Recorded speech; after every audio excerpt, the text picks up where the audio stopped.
Tell them, know your roots. Tell the sound boy better, know your roots. Grime ain't new, I was here for the first time. Tell the little boy better, know your roots. 110s and AVs, know your roots. Shut up and play me, know your roots. Oi, pow, know your roots. Still shut down the dance better, know your roots. Oh, we're there. It's been a long time coming. Trust me, 1/3 of the legendary MOREFIRE crew, the lyrical architect. You don't know. Is in the building. Ozzie B is here. Well gone, sir. Trust me, you know me and Sir Vennom go way back. Way back. So I had to come through and bless up the show for him, you know what I'm saying? Trust me, it's been well overdue, my brother. Overdue, my brother.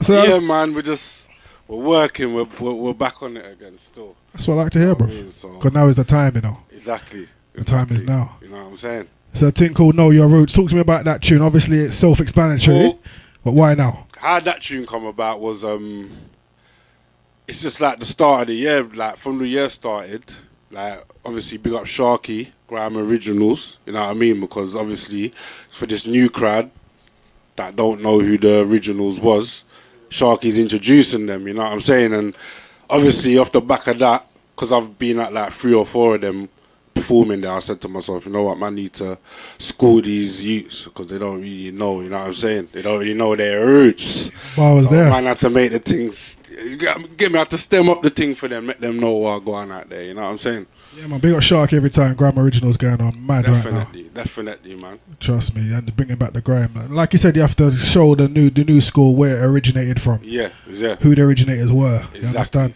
Exactly. But a lot of them, I do rate a lot of them because a lot of them do pay homage. You know what I mean? No, of course they do. You know what? I would say at least 70 to 80% of them definitely pay homage. But you got the 20% that just hear the new stuff and think, like this.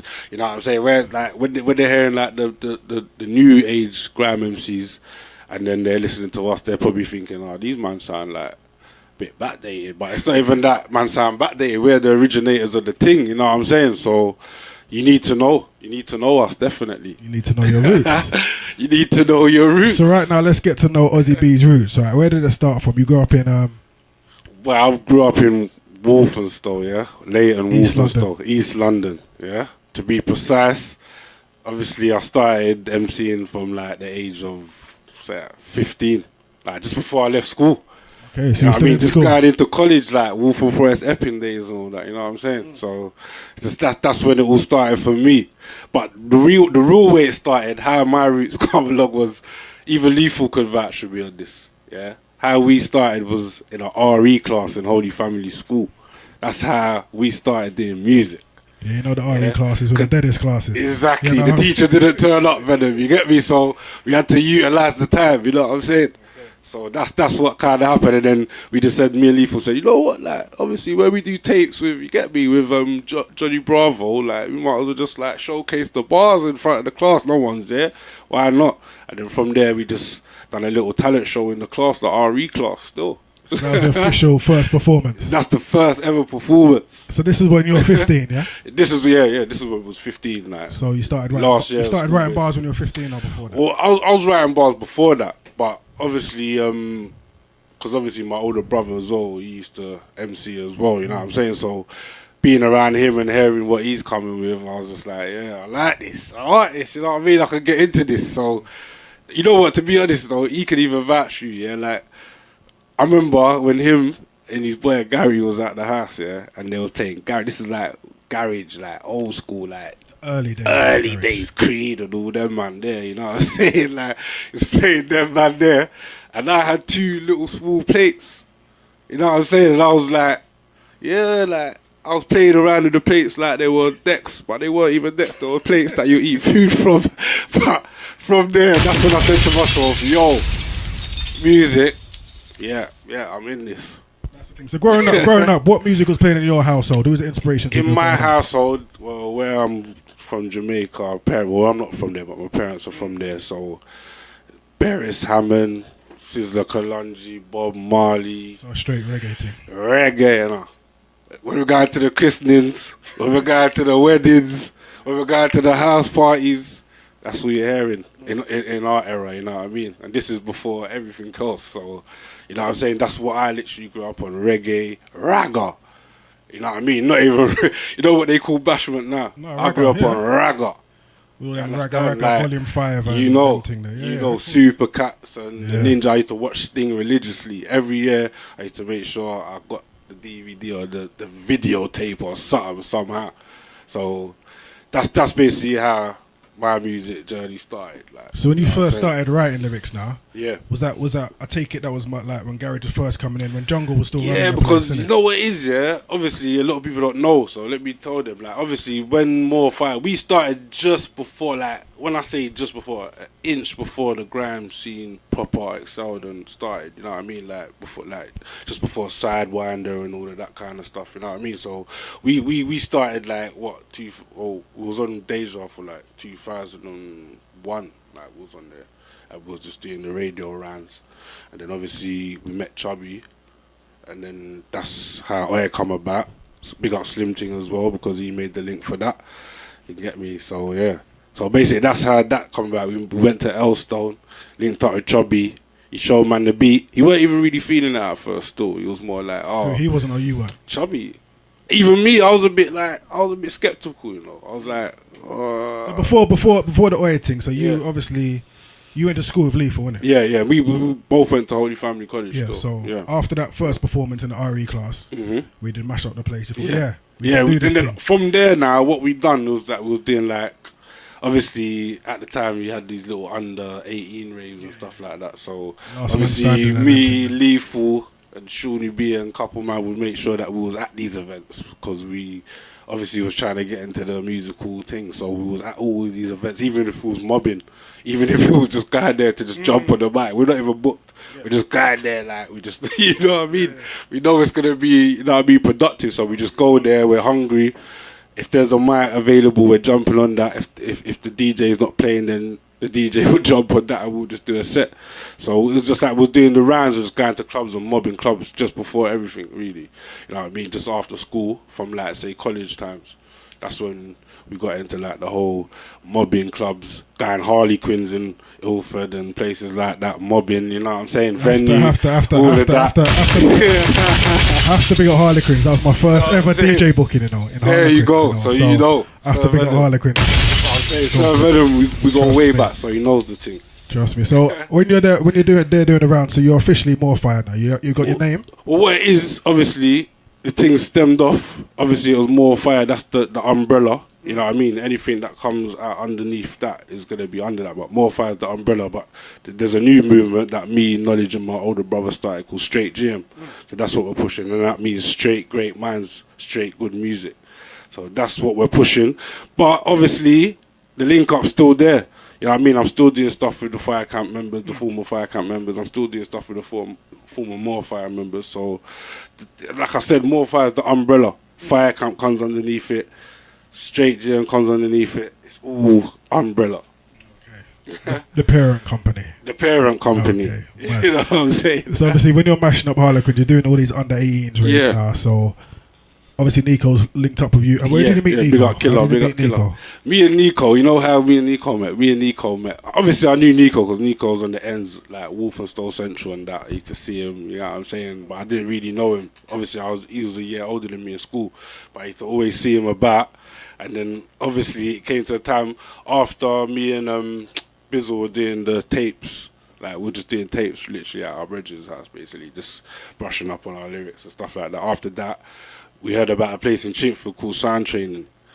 So we went down there. It's like a youth club, innit? But they do like, obviously you can brush up on your DJ skills, you can brush up on your MC skills there. So from there, that's when we just said, yeah, we need to go there. And then obviously Nico was there already. So me and Lethal went there. And then obviously from there, me and Nico made a connection when we went to the sound training thing, basically. And obviously, Lethal was doing his own thing anyway, but then obviously he saw the vision, innit? He saw the vision. He saw like, yeah, you know what? Like us man need to link up and get something going. Like, you know what I'm saying? Because obviously we're the ones here that seem serious about this thing. So, and then yeah, that's basically how we met Nico. So it's like me going to the youth centre in Chingford, and obviously Lethal as well, and we just met up there, and bang. Who come up with the name? The name. It's 50-50 with me and Nico still, because obviously I made the more. Nico made the fire. Yeah. And you know what it is, yeah? It's not even just that. You see Caper and them times there, yeah? Caper running the place. Running the place, you know. So that's just the talk on the road anyway. More fire, more fire. So he said, yo. Me and Nico said, yo. We need to come with our name, you know. You get me? Obviously, we're doing this side trading thing, but we need to come with our name. So from there, he said, more fire crew. That's what we're going to call our thing. And even when you listen to up to today, you hear Caperton at the start of the tune. You get me? He's on the intro. Yeah. You hear him. We just make them know, say, I'm more fire, you know. We just blaze it up on them. You see? So from them days, you know what I'm saying? Like, Caperton, it's mad, trust me. More fire fire than that. Mad thing. So before, obviously you formed a crew now. You're going around performing at parties and under 18s and gate crashing certain raves and things, mashing up the place. So how what was your first radio appearance? When did you first radio appearance? Yeah, was Amy FM. It weren't really a big station at the time. You have to start somewhere. You know you have to start somewhere, innit? Like obviously you have to bear in mind that we just left school. You know, we got college, so we'll just kind of looking to go on the station anyway, you know what I'm saying? So obviously Amy FM, they came to us first. We sent them a tape actually, because this is the times where you had to give them demos before they even let you on the station. So we had to do a tape on cassette tapes. You know what I'm saying? You must explain to the younger people what these cassettes for are. you kids that are listening and don't know your roots, yeah. TDK, yeah. When this is how we used to do it. We used to do demo tapes before we even got on radio. Demo tapes, and if you never got the certified your set was good, you weren't getting on that station. You understand? So we come from a long way. Like we've heard no a few times, but you know what I mean. That's where we came from, man. Like TDK days, man. Doing tapes, sending it to stations, just trying to get on a station. You know what I'm saying? Yeah. So no, definitely, man. So that's where it all. So what was the next station after? The next station after that was. After ABFM, which station did we go on after ABFM? After ABFM, we went on Fresh FM, which was Gappy. You know what? We got Gappy ranks as one of the early DJs. Gappy Rider, you get me? Big him up still because he was one of the early DJs. And obviously he had his station at the time, Have It FM. Yeah. Fresh FM. First it was Fresh and then it turned to Have It. Yeah. But basically it was like Amy FM, Fresh FM, and that was local because that was in Boundary. Yeah. That was just in the area, so we got there quick. And then after Fresh FM and Have It FM, we went on Deja Vu. And then after Deja Vu, up on the roof, as you know what I'm saying. And then after on the roof, we went to Mystic FM. Mad. Yeah, and then we was on Mystic FM for quite a while. And then after that, we went on Heat FM, and that's when, like, obviously before Skeptors and the JMEs and all them not blue. That's we was with them still, like on Heat FM. So yeah, we've done the rounds on stations still. Put in the work. Definitely say that, yeah. Put in the groundwork. We put in the underground work. You know what I'm saying? Definitely. So obviously you're starting to build up a name. Morefire's got a local name, obviously. Yeah. East London. Mm-hmm. Obviously you went North London as well. Yeah. So tell me how the Oi tune came about. The Oi tune came about, like I said, big up Slim Ting, because obviously Slim Ting, like, he done his own version. If you listen to the actual Oi beat, there was another version called the Elstone mix, and it went like do do do do do do. That was the original one before the one we made. You know what I'm saying? And that was Slim Ting's version. Obviously, Slim Ting and Chubby, they linked up and made a version. So obviously, we heard that version, and Slim Ting said like, "Yo, like, obviously, man's got the link from my man that like made this beat, you know. So obviously, he's not doing your radio thing, but you don't need the tune now. You know what I'm saying?" So like from there we said, yeah, like it's true. We need to make a rhythm or something. You know what I mean? Utilize the hype. Obviously. Had you recorded anything before that? No, actually, tell a lie. I performed Big Up Terror Danger actually, because me and Nico, we done a tune called Morefire. I used to go M the O, R the E, F the I, R the E, basically. Yeah? And that was the first tune we ever made, but it never really got out there like that. But that was the first tune we made. Big Up Terror Danger once again, big grand producer in this thing. But like the Chubby thing, that was like the tune that actually took us out there. Like that put us out there. Like obviously, like I said, big up Slim Ting on the link. He put us through to Chubby. We heard the beat. At first, obviously, Lethal already had his chorus about, oi, who's that boy Lethal beat? So obviously, when we got to the studio, we heard the beat. At first, me and Nico was a bit like, not really feeling it. So Lethal was feeling it, but you weren't too hot on it. Lethal was feeling it from the start still, because obviously his bar matched the tune anyway, you know what I'm saying? Yeah. So he was feeling it from the start. So from there, me and Nico were like skeptical. We was like, but I don't know, don't you think it sounds a bit cheesy though? Like, he's like, and then obviously we done our own. And then Lethal said to us, you know what? You lot do your. I'm gonna do. Who's that boy Lethal beat? You lot do your versions of it, and we'll see how it fits on the beat. So we all. That's when I come with, who's the O to the Z? Who's the O to the Z? Another bad man inside the party, and then Nico come with his, who's that NWE? You know what I'm saying? So we made our own versions of the chorus, and then from there it went on the beat, and then listened to it about once the tune was fully voiced. We listened to it before we left about 3 times, and I think the first time I was like, I'm still not feeling it. Second time, I was like, third time, I was like, you know what? This can go on. This can go on still. And then, boy, look, the rest was history after that still. So, you know what I mean? So what was the next stage after? Obviously you voiced it. And like, what was the first time like you actually heard it out? Like, heard it out. The first time I was at a place in Ilford, funny enough, you know. Tune got freshly cut, Music House. So how many did you press up? You remember? I think the first, it was just one tune, innit? I'll say it was there was one DJ got it first, and we played at a barbecue called All Fruits Rap, and that was the first time it got showcased. Like, so obviously these times it's a vinyl thing, innit? Yeah, it was so vinyl. Yeah, vinyl, so we had to go Music House, press the vinyl. What about the sending, emailing no MP3s? None of that stuff them days. It was straight guy Music House, cutting your dub, putting it straight on dub, putting it in the sleeve, taking it where you got to take it. You know what I'm saying? So that's what it was. So that's what we basically done with it. And the first play was played at a barbecue in Ilford called All Fruits Rap. That was the first ever time everyone heard it. I'm sure it was. Can you remember?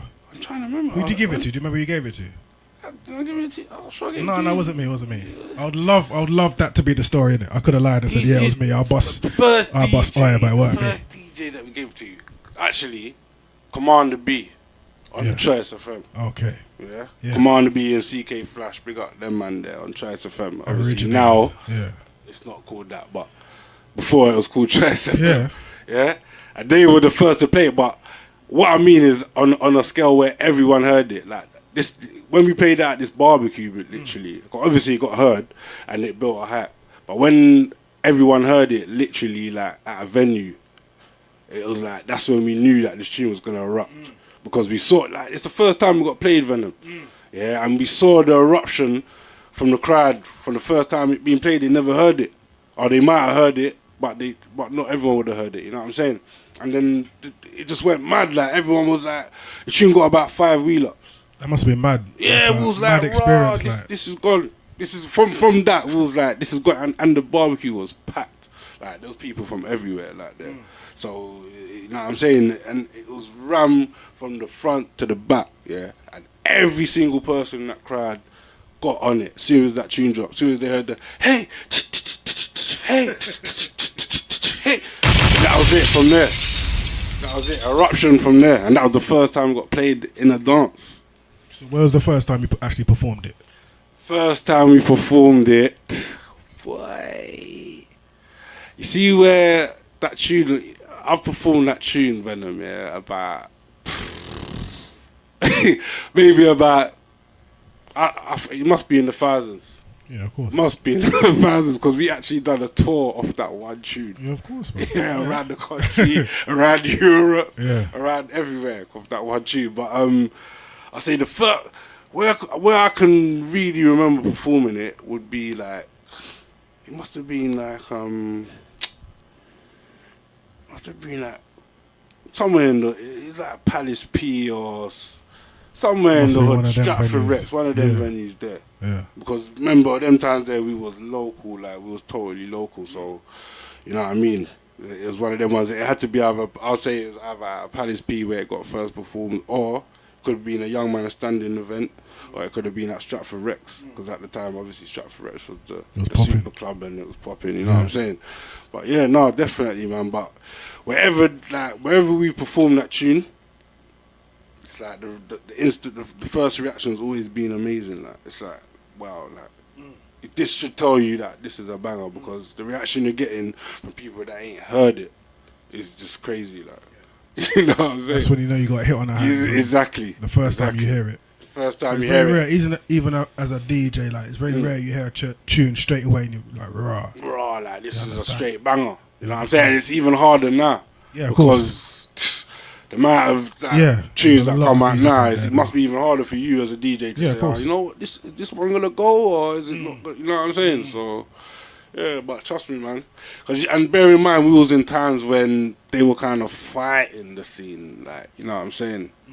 To So where did you it is get now. did you get a lot? Obviously, because it would have been classed as garage then. Do you understand what I'm saying? So Cool. obviously, did you get a lot of fight from, not necessarily fight, but a lot of, what's the word I'm looking for? Kind of from the original old school garage man them. Because Yeah. I know a lot of them did. Obviously, yeah, I know what you mean, because at the time, I even remember when we used to go to a few raves, and like obviously you had the old school garage MCs or whatever, and like they would even say to man like, oh, like obviously don't spit too much in it, like just one or two oli Just host the oli thing. olis and oi. That's what it was about. That's what the garage was about. innit? That's It basically was what it was them times, innit? before obviously You know what I'm saying? MCs come about. it But was more of a obviously, hosting. from where we come from, Venom, we just thought like, you know what, like obviously we just want to go up and squeeze and get our bars heard, innit? But to them MCs at the time, it was like, no, it don't go like that. You just say your catchy 8 and the oli, and oi, don't start trying to squeeze your life. It's not that kind of party on the garage thing, you know what I'm saying? Yeah, no two verses Exactly, and that thing there. Just exactly, Venom. You know what simple You bars, know what I'm saying? simple flows. You know them way there. There you go. So obviously, them you come in. So this was about what year? This was 2000. And This was like, that when was did you about, voice? You voiced it in 2000. we And, voiced it in 2001, Yeah. late 2001. The tune done its radio rounds for about a year before we released it, if I remember rightly, because we How did released it- it in 2003 as a video. how did it get picked up? How did it get picked up? By well, boy, you know what? Big up Marky B still, because he put in the grind and got it shopped. Like he shopped the tune.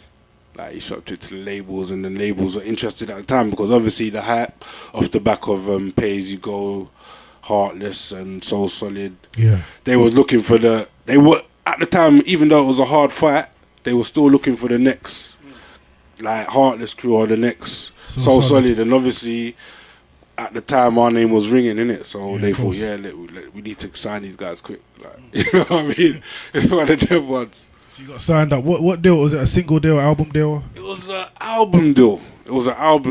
And Who was it with? It was with Goldbeat, and there was like an independent label of Universal Records. Okay. But they was called Goldbeat, and they had like a few acts at the time.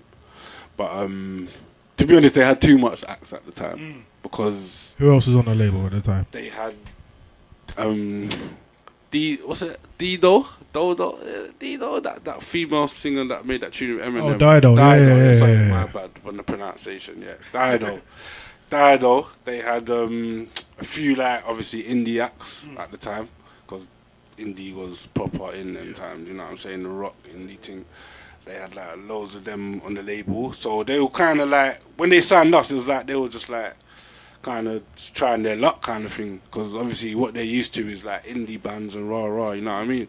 So when they come to us, it was like they're taking a gamble, but for the time as well, because the scene back then is not how it is now. Like now it is like totally open, you know what I'm saying, to a point where they're not really even trying to fight people no more.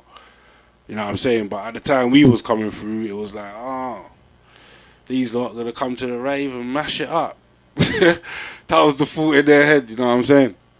Yeah, it must have been like, obviously them times was difficult, innit? Yeah, Because exactly. not only, obviously times have changed now. Yeah. Do you understand? Obviously it's a course. lot easier to get your music out there. You understand? Exactly. So And the thing is, you can't be blocked. You see, like, whereas before people might say, oh, yo, you know what, I feel like I'm being blocked. You can't really be blocked now in the day and age that we live in, because social media is there. And social media is the easiest way to get your stuff out.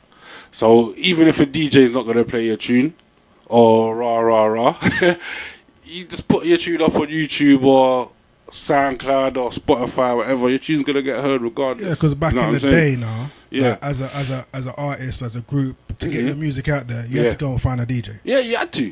There was no other way to get when your music we come heard. through, you understand? even the rest of the man then can vouch for this. When we come through, if you didn't have a selective few DJs on your side, like, you weren't really doing nothing. You needed the radio airplay when we come through. It was essential at that time. Because this was before YouTube. This was before even YouTube. Channel U. That's what I said. Even MOREFIRE crew, even the video, that was before. Like, it got uploaded on YouTube, but it was like, I think it got uploaded about 9 years ago. So, and the tune's older than that, as you know. So, you know what I'm saying? We was around way before that stuff. So when you're seeing these outlets now, it's like you look at anything, wow, like it's just a lot easier now. Like you can make your own lane now with this stuff. Like they gave you the tools to make your own lane, basically. You know what I'm saying? So it's a blessing. That must have been a crazy time. Yeah, of course. Must have been a crazy time to your first ever tune, really, that you man their voice. Yeah. To take it to that level. Yeah, and it was. You remember, you have to think we're young and naive at the time. You know what I mean? We're young. We're going into college. And well, potentially at the time we had a hit on our hands. We didn't even know, but we're like, wow, we got a hit on our hands. Like, it's crazy. Like, you know what I mean? And being so young and naive, you're just like, oh, like groupie love, this, that, rah. You just want to enjoy it. Of course. You know what I mean? I can imagine how it is for these kids now that are blowing now. You know what I mean? Yeah. They must be like, wow, like this life is crazy. Like, girls in my DMs every 2 minutes, this, that, rah. Because that's what it's about, isn't it? You know what I mean? So obviously, after you got signed, obviously you had that projection before the signing. You understand? Because it took you to another level already. Yeah. So you're just recovering from that. You see what boost. It is? It's like it's an honesty thing, innit? You see, at the time, I would say, like that tune, it was kind of like hard to rematch at the time, like, of course, because like, as it being your first tune, you've set the bar there now. Yeah, like the first tune, innit? You set the bar there. It's not like you had the second or the third. Like, you understand? You know, your first ever, and not even like the first tune you released, the first tune you ever recorded as a crew. Exactly. And for that to happen, it's like straight away. There's nowhere else to go. Yeah. It's like, because where did it chart? It charted number. Well, midweek 7, and then final week it was 8. So 7 to 8. So top 10, the top 10 UK hit. Yeah. So like they much higher you can get. No, like, you understand? So at that time as well, the number 8 or number 7 was like a number 1. 3 months from time. East London, you know what I mean? It's I'm like telling you. it was a mad thing. Yeah. So obviously that was obviously in a way it must have been like a gift and a curse because to follow that up. That's what I'm saying. It was a gift and a curse because obviously you set a benchmark from the start. And if you can't keep up with that benchmark, it's going to be hard, innit? And obviously, when we signed to the label after the single, it was like they needed another 4 A's. Yeah, and at the time, it was hard for us to make another 4 A's, you know what I'm saying? So it's like, obviously, we tried, you know what I mean? That's what you can do, innit? But obviously, if it was now, it would be a different situation because we would know. We will be putting out our own stuff. They were telling us what to put out, basically. They were saying to us, oh, you lot should put out this or put out that. Whereas now it's an independent time where you could say, oh, well, I think the streets are going to feel this more, you know, so we're going to go with this single, like, you know what I'm saying? But at the time we were saying to them, they were saying to us, like, no, well, like, we'll say, no, we want to do this single, you know, but they'll say, no, I think you like, you need to, like, you know, like, go more into the commercial scene, like, yeah, and this is a story that I've heard time and time again. Exactly. It's like, they don't, because they're not used to.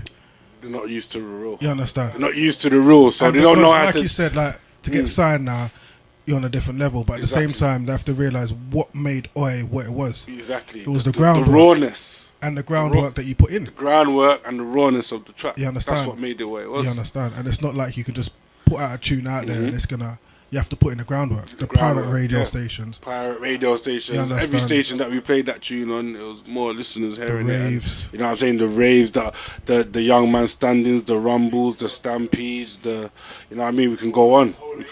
So it's a different ball game, you understand? Exactly. And that's probably what they did. And like I said, I've heard this story over and over again. The bigger labels, they don't understand. They don't understand. You know what I mean? Because they're not used to working with us. Yeah. So whereas now, like, you find that these kids have got it easier now because they're telling the labels what to do now. Even if a label's gonna sign them now, Vennom, they're gonna say to them, yo, well, if you're gonna sign me, I want a distribution though. I want to put out what I want to put out. You understand? As long as you lot can back it and market it, I want to put out what I want to put out, basically. And that's what's going on now.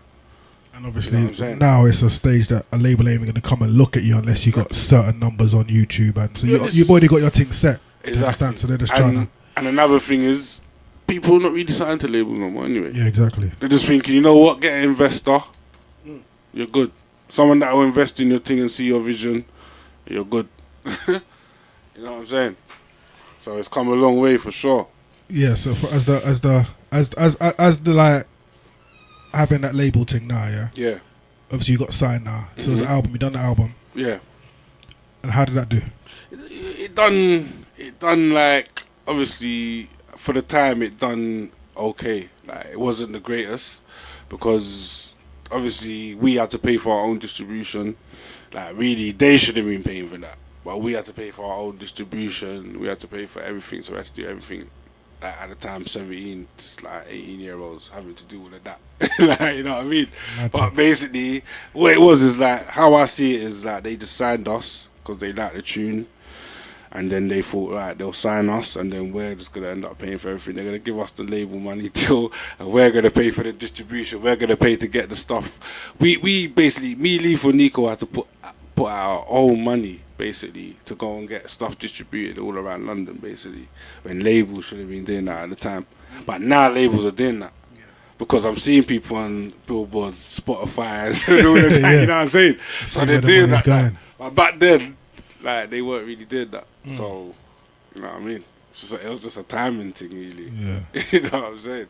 So it was a mad time. Yeah. But obviously, it would have been a mad time. Obviously, you performed on Top of the Pops and these things. What was that like? Yeah, Top of the Pops. Like, obviously even up to today, you know what? Honestly, with you, Vennom, even up to today, that is a benchmark in my life because obviously there's only a chosen few. There's only a chosen few that can say that they've done Top of the Pops, and I can gladly say that I'm one of them. So that is definitely a benchmark in my life, and it was crazy because at the time I'm seeing Ja Rule and Usher and all these guys backstage, like in the changing rooms, and I'm thinking, right, like I listen to these guys, like these man, like I'm buying these man's albums and all that, and I'm seeing them there with man at that time. Like it was like a real wow factor, you know what I mean? Yeah, it's like that's where you saw the light. It was like, I'm that's my peers right now. You know what I'm saying? Ja Rule, Usher. Because obviously being like Top of the Pops, like, yeah. For the youngers that don't know, Top of the Pops. Top of the Pops. If you don't, like, listen, yeah. Obviously, I know a lot of you are young, but Top of the Pops, yeah, back in the day, yeah, Top of the Pops was like the pinnacle of music, innit? Like, Prime everyone. time. It's like the mobiles, or it was like Grime Daily Radio Awards, or whatever you listen to now. It's a Thursday, innit? Thursday was on. Thursday, 7:30. Thursday.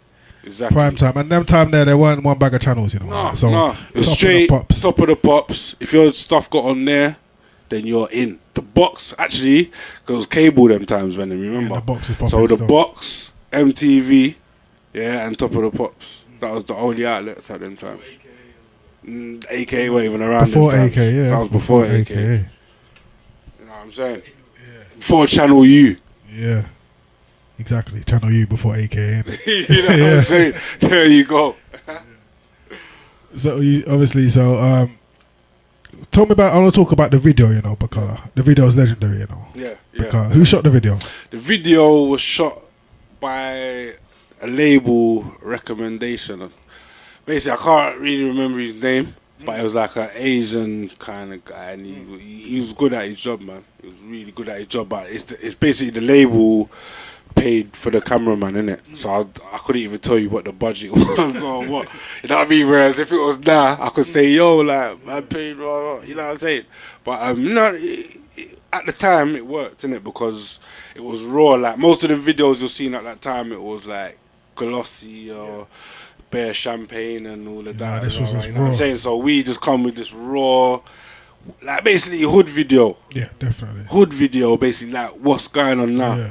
Basically, we done that as an actual proper video. Yeah. You know what I'm saying? So that's good. why even I'm like glad. when I go to like Grime Originals, yeah, big up Sharky again. When I go Grime Originals, I see fans there and that they're like, oh, like, you know what I mean? You's lot like gotta respect you's lot, man. Like top of the pops and like stuff like that, this and that, and they're young, you know.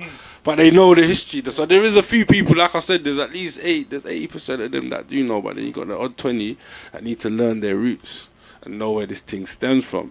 You get what I'm saying? TDK. Yeah. Trust me. Radio demos. Yeah. Spitting lyrics through headphones Spitting and lyrics everything. through When headphones. Yeah. You know what I'm saying? All of that. You sort of got it easy, but it's a blessing at the same time. Yeah, the video was mad. Yeah, And but it the was a good video, concept.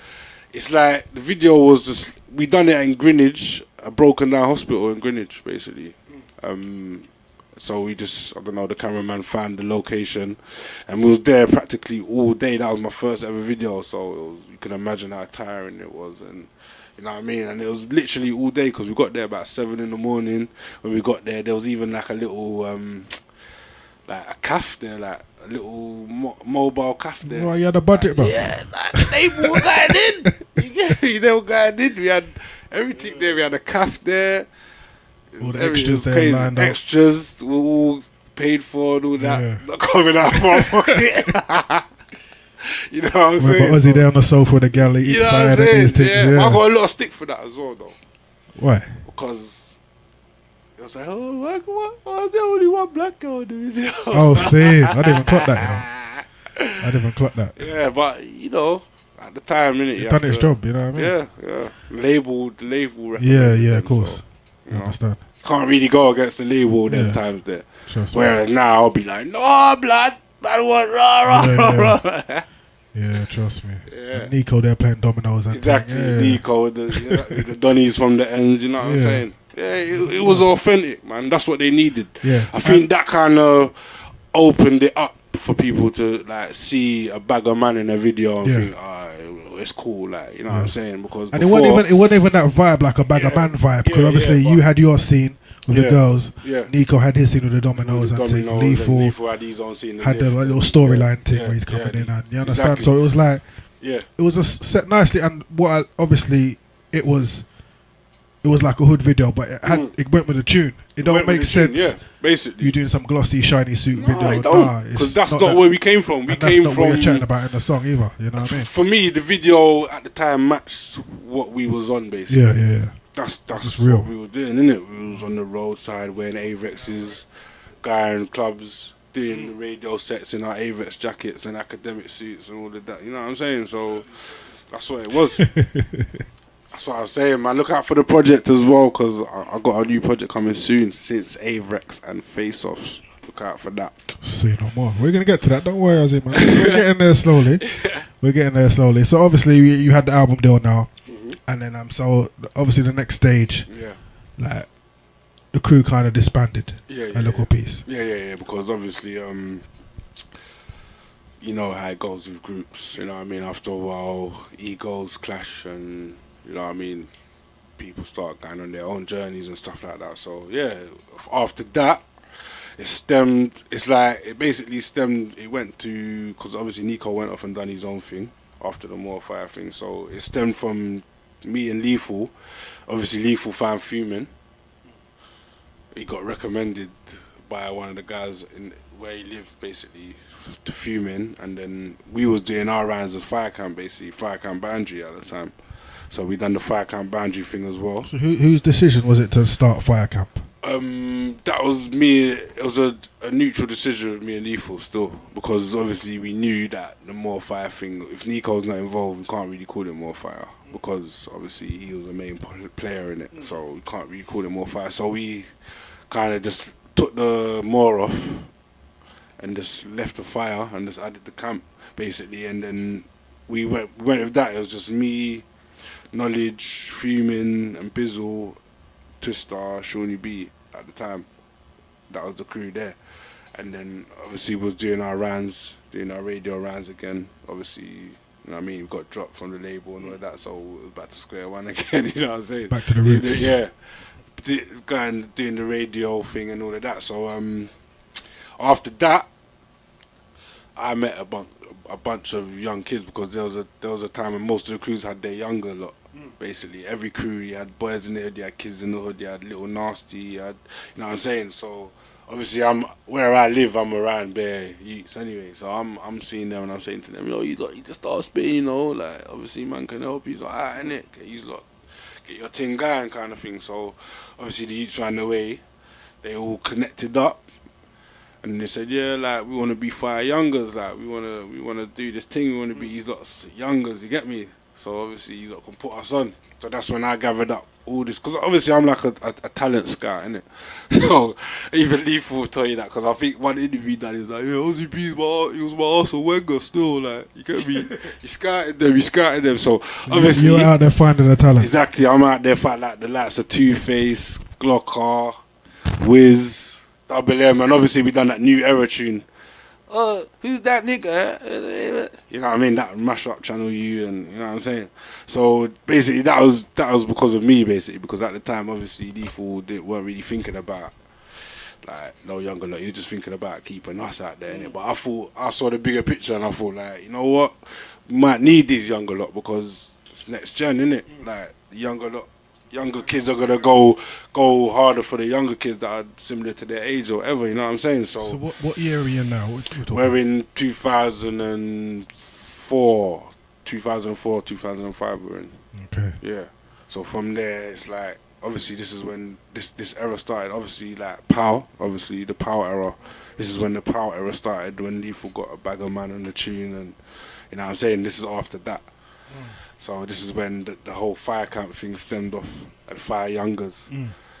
And yeah, so it's basically I got a bag of youths at the time together, and I brought the proposition to Lethal, and I said, yo, like, we need to put these lot on, because it's going to benefit us as well in the long run. And that's what basically happened. And then we got them involved, and then we started doing like the fire camp tunes, like, no, can you bring it to the fire camp? No, and you know what I mean, forward twos and all of that, basically, and fire, and all of that. And yeah, so that's all. That all stemmed really after the MOREFIRE thing, basically. So I went from MOREFIRE to fire camp, basically, and then obviously we added the fire camp youngers, and yeah. So MOREFIRE was the parent company. Yeah, so it's like MOREFIRE will always be the parent company, always. You know what I mean? As long as I'm involved, it will be, because I've got most to do in the name and Nico, so you know what I'm saying? Trust me. So let's talk about Power. So can you remember where you were when you got the phone call to say Power was that got recorded in Night Flight Studio, Commander B, big up Fitz, big up CK Flash. Yeah, big up Fitz. Exactly. Wizard. Yeah. Don't know. But yeah, what happened there was Lethal obviously was doing the radio rounds again, so it was like obviously the Crazy Titch era, and because MOREFIRE died mobbing, down, like the roof era, you get me? Going on the roof and just mobbing, squeezing. So obviously we're around a bag of man. Obviously Lethal's come with this idea like, you know what, yeah, I feel like I need to utilise all the man there being around, so let me like get a tune, get a mad beat, and just get like the hottest MCs at the time on the tune. Forwards. You know what I'm saying? The man them that are bunning raves, the D doubles, the nappers, let's get them all together on a track and see how it goes. But obviously that was his plan. So he called me, obviously when he was already at Fitz, and he's like, oh, like, I need you and Nico to come in it, because man's got a little idea, like, I want to get like obviously Nasty, MOREFIRE, all of us on one tune. And make so a mad it was kind of like he wanted to unify the. Yeah, he wanted to unify the gram scene, because that time obviously the gram scene is just building these times. So he saw the vision. He wanted to kind of unify it from. Because there was a little tension between. Yeah, of course, because we done the little roll deep clashes, and you know what I mean. Even Boy Better Know.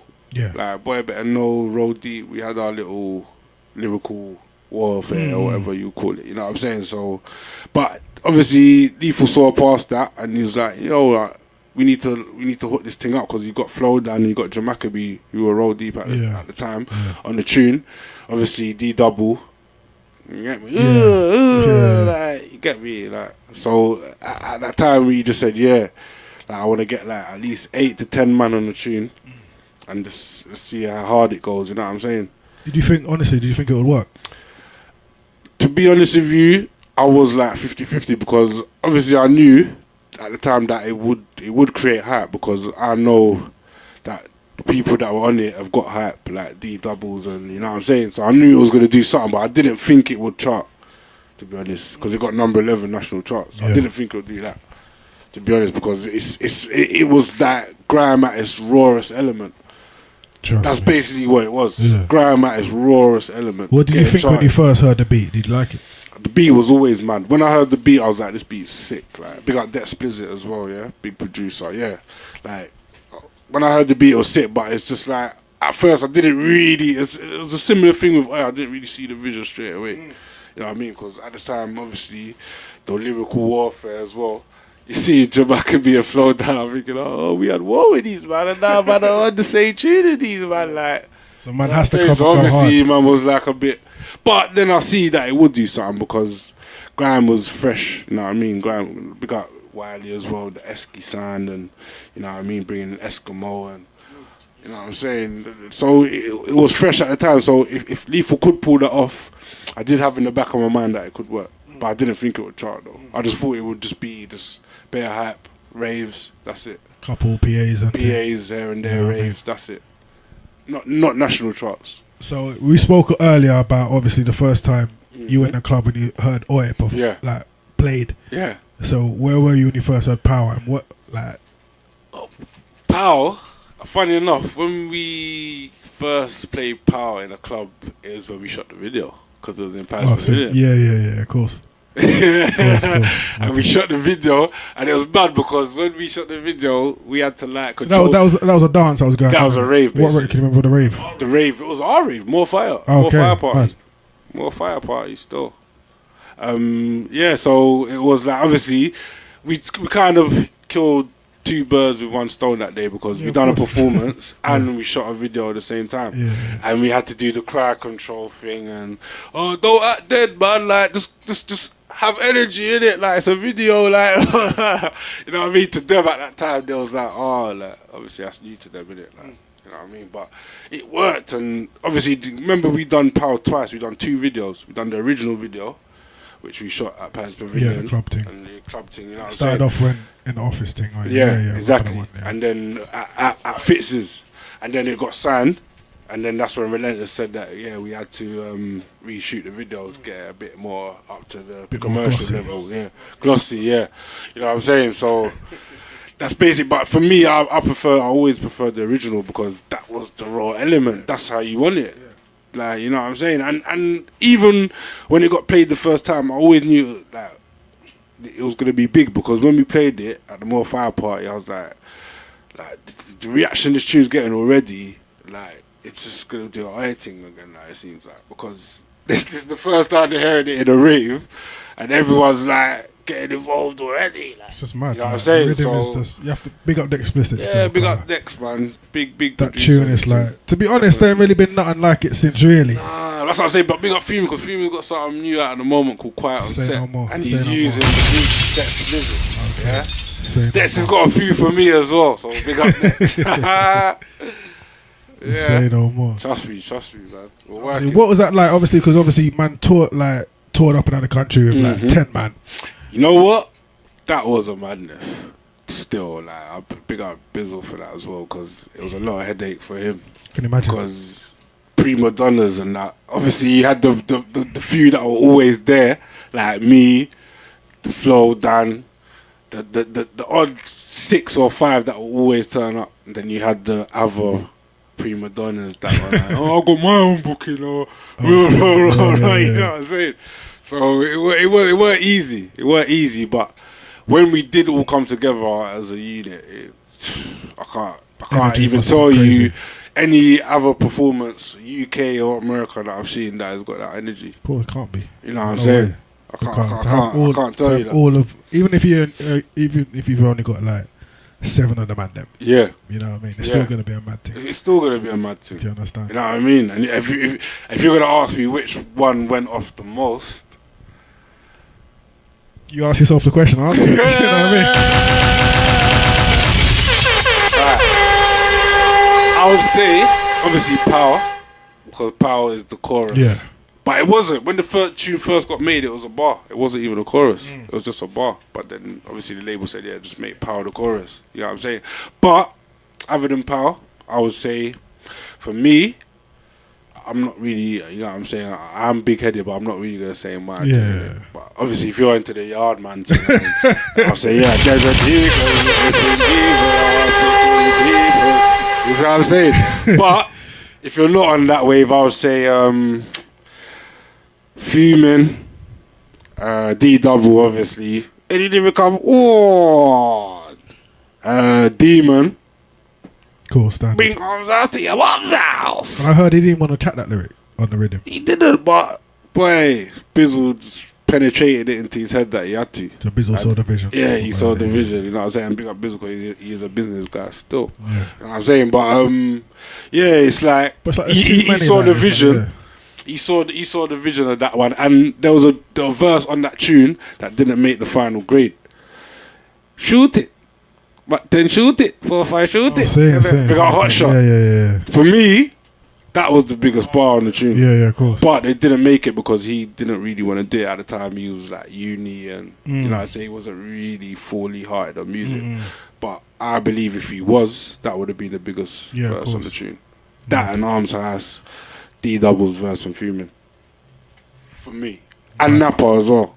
I didn't know, and Jamaica beat as well. Oh, Like, Jamaica beat. That's what I'm saying. On the Yardman thing, like you had me, you had Flow Down, you had Jamaica beat, like, you get me? So that tune really was for kind of everyone still, you know what I mean? Everyone could kind of relate to that. a It was little piece of universal. everything. Yeah. Yeah. Trust me. So obviously he said there was a mad thing torn in 10 man. 10 man, you know how he goes. Yeah, of course. You know what I'm saying? So, you know what I mean? So it weren't gonna be easy. I remember those times when we was waiting to go to the furthest place in England, and was waiting on 3 or 4 man to come, and they didn't come. So we ended up getting to the booking late because of them. You know what I'm saying? So it was a lot of that. It was a lot. hard of enough that. when you got 3 man in the group. 3 man, even 10 getting man. 3 man to come to these PAs certifiedly is hard. So imagine getting 10 man to come 10 all man the men time and that. consistently. You understand? Like, trust Must me. be mad. Yeah. So obviously Power, that charted at number 11, isn't it? In number 11, yeah. Yeah, Midweek. that was a mad thing as well. Definitely, yeah. And I'm not, like I said, I'm surprised because at the time it was just MC tune. It's just a tune that you hear and just know, yeah, your favourite MC's on it. And that's it. But it did. The But madness. it And went obviously I remember like, even up to this day, the energy in that tune, when you drop that tune in the club, it's just like I a remember different... police were coming to raves and saying, do not play pal. Yeah. Tune got banned. Do not got play banned. pal. And it's like, Yeah? I'm trying to think, can you think of another tune that actually got a tune? I've heard these of like days. a crew, Not these days. or maybe an artist, but as like a tune If to I, get banned. if I would say anything, it would probably be like a 6-7 tune or something, because obviously they got the drill kids on lock right now. You know what I mean? They'll probably make kids do all that stuff, but I haven't seen it, so I can't really say it. But no, I can't tell you no one that's really done that to dances. That police have to actually come to the rave and say, don't play power, or don't play this tune. That is very, very powerful, man. Trust me. When you actually sit down and pre it properly, it's like mad. Mad. How you mad, can't mad. play one tune. Like one tune is gonna... And you could have got fined for it. Imagine that. If you play power, you could get fined. £100 on the spot. That's crazy. That's crazy. The energy of that tune. Mad, it's mad. It's Trust mad. me. So we've talked about, we've gone deep Yeah, into the history, into the roots. to the roots. Understand? So right now, let's talk about the present The and present. the future. What's going on with Ozzie right now? Right. Well, at the moment, right now, I've like got about 100 tunes unheard, basically. But I've got a project coming out next year called Since Averex and Face Offs. Yeah, because obviously it's not one of the ones where I'm hanging on to what was. It's hold on. Before you go any further, yeah. Can you just explain to the youngers what a face off is, please? Alright, so if you don't know what a face off is, basically all these phones that we've got now, that's touchscreen and all of that, yeah. It was a dialing phone where you had to actually press buttons to dial numbers. Yeah? And you had to take the face off. You could take the face off it and change the colour of the face, basically. So you could gloss up your phone, pimp your phone up, do your thing. You could even change the aerial, make it a shiny, flashy aerial.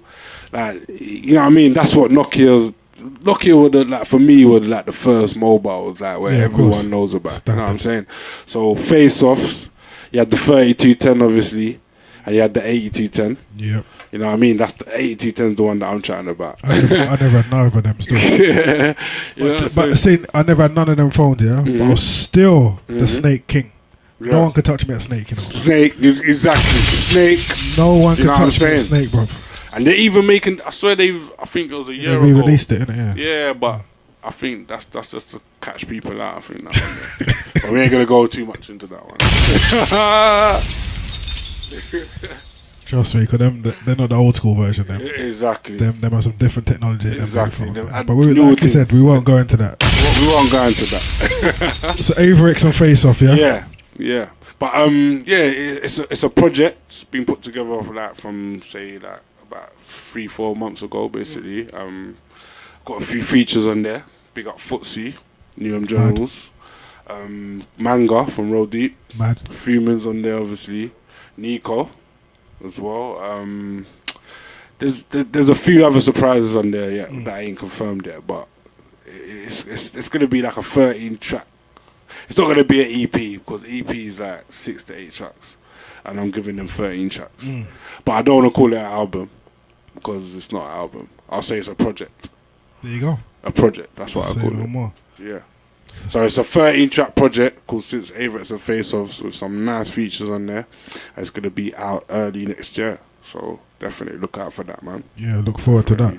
And obviously I got you. There's a tune I gave you that's on the I'm gonna play right now. So, yeah. So intro this tune. Yeah, this one is myself featuring my bro Knowledge. Yeah, don't say a word. Tell them know your roots. Tell the soundboy better know your roots. Grime ain't new. I was here for the first time. Tell the little boy better know your roots. 110s and AVs know your roots.